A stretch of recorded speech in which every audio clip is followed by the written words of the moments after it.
কৃষক কৃষি তার উন্নয়ন সব নিয়ে আমাদের এই আয়োজন। বাংলার কৃষি, বাংলার কৃষি, বাংলার কৃষি। ফলবে ফসল, ভরবে গোলা, আরো বেশি বেশি। বাংলার কৃষি, বাংলার কৃষি, বাংলার কৃষি, বাংলার কৃষি, বাংলার কৃষি। কৃষি তথ্য, প্রযুক্তি, পরামর্শ এবং মাঠ ফসলের করণীয় সম্পর্কে জানাতেই আমাদের এই বাংলার কৃষি। প্রিয় কৃষক ভাইরা, বাংলাদেশ টেলিভিশনের নিয়মিত কৃষি বিষয়ক অনুষ্ঠান বাংলার কৃষি দেখার জন্য আমি আব্দুল শহীদ মিঠু আপনাদের আমন্ত্রণ এবং শুভেচ্ছা জানাচ্ছি। আমাদের আজকের বিষয় লেকের দ্বীপে বসতবাড়ির আঙিনায় মিশ্র ফল বাগান।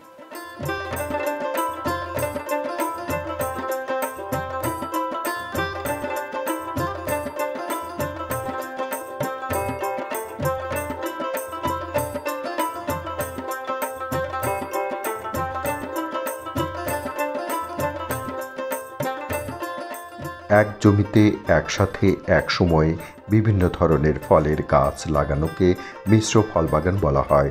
এ পদ্ধতিতে বাগান করলে লাভ বেশি বিধায় উচ্চ ফলনশীল জাত ব্যবহার করে নিরাপদ মিশ্র ফল চাষ বেশ জনপ্রিয় হয়ে উঠেছে। মিশ্র ফল বাগান করলে একই জমি থেকে একসাথে বিভিন্ন ফল আহরণ করা যায়। বিভিন্ন ফল থাকায় ফলন ঝুঁকি কমে এবং সারা বছর ফলের সরবরাহ নিশ্চিত করা যায়। জমির সর্বোচ্চ ব্যবহার হয় এবং পরিবেশের ভারসাম্য রক্ষা পায়। সুস্থ সবল স্বাস্থ্যের জন্য প্রতিদিন 115 থেকে 120 গ্রাম ফল খাওয়া দরকার। কমপক্ষে 50 থেকে 60 গ্রাম ফল গ্রহণ করা জরুরি। দেশ খাদ্য উৎপাদনে স্বয়ংসম্পূর্ণ হয়েছে, এখন পুষ্টি নিরাপত্তা প্রয়োজন। সেজন্য মিশ্র ফল চাষ করা আবশ্যক। মিশ্র ফল বাগান সৃজনে সূর্যালোক পছন্দকারী, দ্রুত বর্ধনশীল, হালকা ছায়া প্রদানকারী এবং বহুবিধ ব্যবহার উপযোগী বহু বর্ষজীবী গাছ এবং আংশিক ছায়া পছন্দকারী খাটোজাত ও অধিক ফলন বৈশিষ্ট্যের বর্ষজীবী গাছ বেছে নিতে হয়। মৌসুমি ফল ভালো জাতের এবং কভার ক্রপ ভালো হয়। রাঙামাটি জেলার সদর উপজেলার কাপ্তাই লেকের মাঝে ছোট ছোট টিলা, চারিদিকে পানির বুকে যেন মাথা উঁচু করে থাকে এসব সবুজ ঘেরা টিলাগুলি। এগুলোকে দ্বীপ টিলা বলা হয়। এসব টিলার কোনো কোনোটিতে মানুষ বসবাস করে।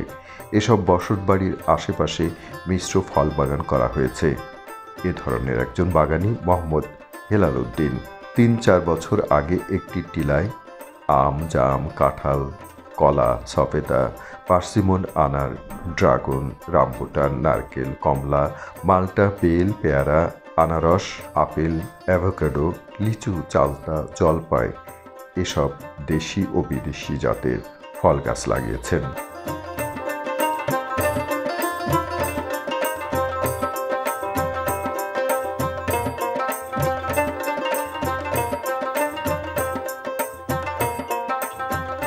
মাননীয় প্রধানমন্ত্রীর একটি নির্দেশনা আছে যে আমাদের দেশের প্রতিটা ইঞ্চি জমি সদ্ব্যবহার করার জন্য, এবং আমরা দেখতে পাচ্ছি যে এটা একটা বসত বাড়ি। এই বাড়ির আঙিনায় বিভিন্ন মিশ্র ফল বাগান করা হয়েছে এবং যিনি করেছেন তিনি একজন প্রগতিশীল মানুষ।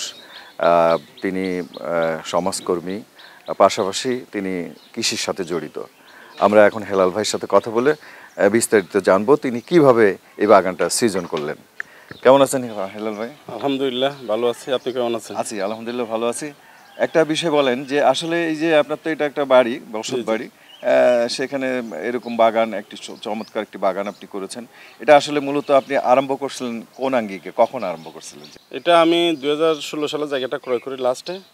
তো আমার ইচ্ছা ছিল একটা পশুপালনের খামার করব। তো এটা বিভিন্ন কারণে গিয়ে এটা আমার আর করা হয়নি। তো না হওয়ার পরে চিন্তা করলাম এত বড় একটা জায়গা পুরো আছে খালি, এটা কি করা যায়। তো আমি তখন এই কৃষির প্রতি একটু মনোযোগী হই, আর আমি কৃষির সাথে জড়িত। তো আমি সদর উপজেলা কৃষি অফিসের সাথে আমার মতামত নিই। উনি আমাকে বিভিন্ন পরামর্শ দেন। উনি আমাকে একটা মিশ্র ফলের বাগান করার জন্য, তো আমি ওনার পরামর্শে বিভিন্ন নার্সারি থেকে এবং বিভিন্ন সরকারি হর্টিকালচার সেন্টার থেকে আমি আমার আম, সফেদা, রামবুটান, তারপর ড্রাগন, পার্সিমন, বিভিন্ন ফুলজ গাছ আমি তাদের থেকে সংগ্রহ করি। লিচু, বিভিন্ন জাতের লিচু, থাই লঙ্গান আছে, তারপর আপনার চাইনাতিরি, এই জাতীয় লিচু নিয়ে আমি মোটামুটি 100-এরও অধিক আমার এই সব জায়গার মধ্যে আমি রোপণ করি। তো আমি গত 2 বছর যাবৎ আমি মোটামুটি ফলন আসতে শুরু করেছি আমার গাছগুলোতে। তো আমি গত বছর একটা ফল আমি বাড়িতে কিনে নিই, বিশেষ করে আমটা। একটা আম আমি কিনে খাই নাই, আমার বাগান থেকে আমি খেয়েছি এবং আমার আশেপাশে যারা ছিল এবং আমার যারা ঘনিষ্ঠ আত্মীয় স্বজন তাদেরকেও আমি পাঠিয়েছি এবং তারাও অনেকটা খুশি হয়েছে, যেহেতু আমার এখানে পরিচর্যা হয় আমার মতো করে। এখানে কীটনাশকের কোনো সুযোগ নাই। আর যখন যা লাগে আমি আমার কৃষি অফিসার মহোদয় আছেন, ওনার সাথে আলাপ করে, আর আমাদের উপসহকারী বিন্দু আছেন, যে সময় যাকে পাই তাদের সাথে আলাপ করে আমি কোন সময় কীটা ব্যবহার করতে হবে, কোন সময় সার দিতে হবে, কোন সময় ছত্রনাশক দিতে হবে, কোন সময় কীটনাশক দিতে হবে, ওনাদের পরামর্শে মোটামুটি আমি আমার বাগানটা পরিচালনা করতেছি। যাই হোক, ইনশাল্লাহ আমার বাগানে আমি রামবুটাম খেয়েছি, অনেক সুস্বাদু রামবুটামগুলো, বিভিন্ন প্রজাতি, প্রায় আমার 15 প্রজাতির আম গাছ আছে এবং 15 প্রজাতির আম গাছে আমার ফল আসছে। তো সব মিলিয়ে মোটামুটি আমার বাগানটি নিয়ে আমি যথেষ্ট খুশি। আমি বিকেলবেলা এখানে চলে আসি, একটু সময় দিই। এখানে আসলে আমার সময় কীভাবে চলে যায় গাছ দেখতে, গাছের পরিচর্যা করতে, কীভাবে আমি নিজেও বুঝি না। সম্পূর্ণ নিরাপদ পদ্ধতিতে এ বাগান করা হচ্ছে। একজন কৃষি শ্রমিক সার্বক্ষণিক সেখানে কাজ করেন। আমের মধ্যে মিয়াজাকি, বারিয়াম 4, আমরুপালি এসব জাত লাগিয়েছেন। উপজেলা কৃষি কর্মকর্তা তাকে সবসময় সহায়তা করে থাকেন। উৎপাদিত ফসল নিজেরা খান, আত্মীয় স্বজনদের দেন এবং ট্রলারে করে নিয়ে শহরে বিক্রি করেন। গত বছর প্রচুর আম বিক্রি করেছেন তিনি।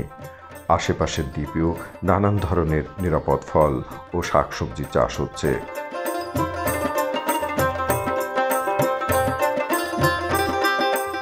এইগুলোর জন্য কি কি কাজ করতে হয় আপনার একটু বলুন। এখানে সকালে উঠে মনে করেন আমার গাছগুলো আগে গোড়াতে পানি দিতে হয়। আচ্ছা, পানি দেওয়ার পর ওগুলাকে নিড়াইতে হয়।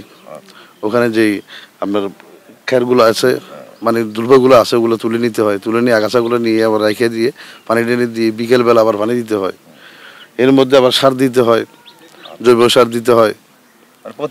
প্রতিদিনই কাজ একটা না একটা থাকে এবং 2 বেলাই কন্টিনিউ পানি দেওয়া লাগে।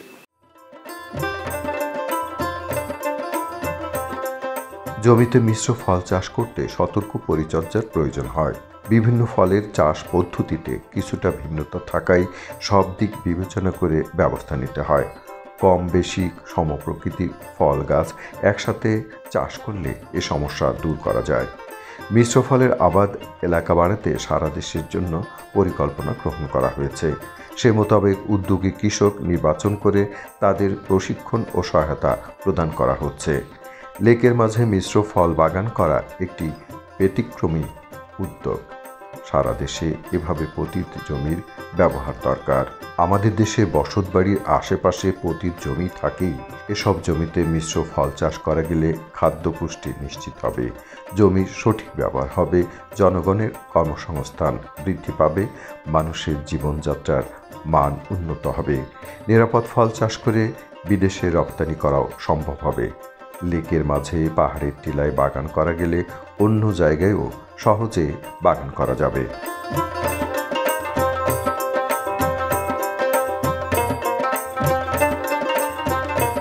এই বাগানে মূলত বিভিন্ন প্রজাতির আম থেকে শুরু করে বিদেশি যে সমস্ত নতুন নতুন জাতগুলো আমাদের দেশে আসছে, সব ফল বাগান গাছগুলো সবগুলো এখানে বিদ্যমান। আমাদের এখানে দেখছেন আপনারা সব গাছে এই সিজনে ফুল আসছে। হেলাল সাহেব এই বাগানটা করার কারণে আমাদের এই এলাকার অনেক কৃষক কৃষানি এগুলো দেখে উদ্বুদ্ধ হইতেছে এবং নতুন জাতগুলো, বিশেষ করে নতুন জাতের যে আমগুলা যেগুলা হয়তো তারা শুনে নাই, আমরা বই পুস্তকে দেখি, টিভিতে অনেকগুলো দেখি, আমরা কাজ করতেছি, কিন্তু অনেক কৃষক আছে তারা যেগুলো আমাদের ফল গাছগুলোর নামও জানে না। সবচেয়ে আমরা দেখতেছি আমাদের হেলাল সাহেবের এই বাগানের মাঝখানে যে সমস্ত ফাঁকা জায়গাগুলো আছে, উনি কিন্তু এখানে বিভিন্ন প্রজাতির সবজি এখানে কিন্তু উৎপাদন করতেছেন। এই প্রজাতিগুলো উৎপাদন করতে গিয়ে আমাদের কৃষি অফিস থেকে পরামর্শ নিচ্ছেন। ট্রলারে করে এসে আমরা এনার এখানে বাগানে কোন জায়গায়, কোন খালি জায়গাতে কোন সবজিটা উনি করবেন, এগুলো আমরা যথারীতি পরামর্শ দিচ্ছি, উনি সেভাবে করতেছেন। এবং পোকামাকড় থেকে শুরু করে সবগুলো কিন্তু আমরা কিন্তু পরামর্শ দিচ্ছি কীভাবে করতে হয়। এবং সবচেয়ে যে জিনিসটা এখানে পানির ব্যবস্থাটা খুব দরকার। এখানে তার যে শৌখিন বাগানের মধ্যে প্রতিটা বাগানে গাছের মধ্যে উনি 5 কিন্তু ফিটিং করে রাখছেন। এই জন্য আমাদের পানি দিতে তেমন সমস্যা নাই, তার আর বাজার থেকে আর সবজি কিনতে হয় না। এই বাগান থেকে উৎপাদন করে সবজি উৎপাদন করে কিন্তু উনি পারিবারিক চাহিদা মিটাইয়া এবং অন্যান্যদেরকে যেমন লাউ, মিষ্টি কুমড়া, লাল শাক, ঢেঁড়স অনেকগুলো সবজি কিন্তু ইনি উৎপাদন করে নিজে খাচ্ছেন এবং প্রতিবেশীকেও উনি কিন্তু শাকসবজি উনি বিতরণ করতেছেন।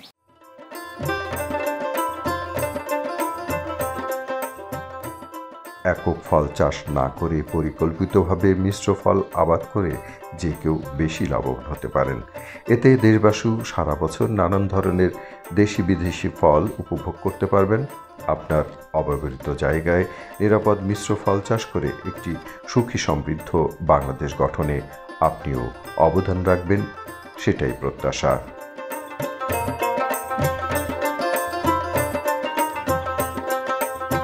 বাংলার কৃষি, বাংলার কৃষি, বাংলার কৃষি। বিএমডির আবহাওয়ার পূর্বাভাস অনুযায়ী 3 এপ্রিল থেকে 9 এপ্রিল 2024 সারা দেশের বেশিরভাগ এলাকায়, বিশেষ করে ঢাকা, রাজশাহী এবং খুলনা জেলার বেশিরভাগ এলাকায় মাঝারি থেকে অতি তীব্র তাপপ্রবাহ বিরাজ করতে পারে। ধান গাছের বৃদ্ধির পর্যায়ে কায়স্থর থেকে শক্ত দানা অবস্থায় যা করণীয়। তাপপ্রবাহ থেকে ধান ফসল রক্ষার জন্য জমিতে সর্বদা 5 থেকে 7 সেন্টিমিটার পানি ধরে রাখুন। এ সময় জমিতে যেন পানির ঘাটতি না হয়। এ অবস্থায় শীষ ব্লাস্ট রোগের আক্রমণ হতে পারে। রোগের লক্ষণ প্রকাশ পাওয়ার আগেই প্রিভেন্টিভ হিসেবে বিকালবেলা টুপার 8 গ্রাম 10 লিটার পানিতে মিশিয়ে অথবা নেটিভো 6 গ্রাম 10 লিটার পানিতে মিশিয়ে 5% জমিতে 5 দিনের ব্যবধানে 2 বার স্প্রে করতে হবে। ধানে বিএলবি ও বিএলএস রোগ ব্যাপকভাবে দেখা যাচ্ছে। এক্ষেত্রে 60 গ্রাম থিওভিড, 60 গ্রাম পটাশ ও 20 গ্রাম জিঙ্ক 10 লিটার পানিতে সমভাবে মিশিয়ে 5% জমিতে স্প্রে করতে হবে। বাংলার কৃষি, বাংলার কৃষি, বাংলার কৃষি। অনুষ্ঠান সম্পর্কে আপনাদের যে কোনো মতামত আমাদেরকে লিখতে পারেন। লিখবার ঠিকানা প্রযোজক বাংলার কৃষি, কক্ষ নম্বর 3016, বাংলাদেশ টেলিভিশন ভবন, রামপুরা, ঢাকা 1219। ইমেল বাংলার কৃষি 1314@gmail.com। Facebook Bangladesh television. ইচ্ছে করলে অনুষ্ঠানটি ইউটিউবে দেখতে পারেন। কৃষক ভাইরা, আজ এই পর্যন্তই। আপনারা সবাই ভালো থাকুন, সুস্থ থাকুন, এই কামনায় শেষ করছি আজকের বাংলা কৃষি। আল্লাহ হাফেজ। কৃষক কৃষি তার উন্নয়ন, স্বপ্ন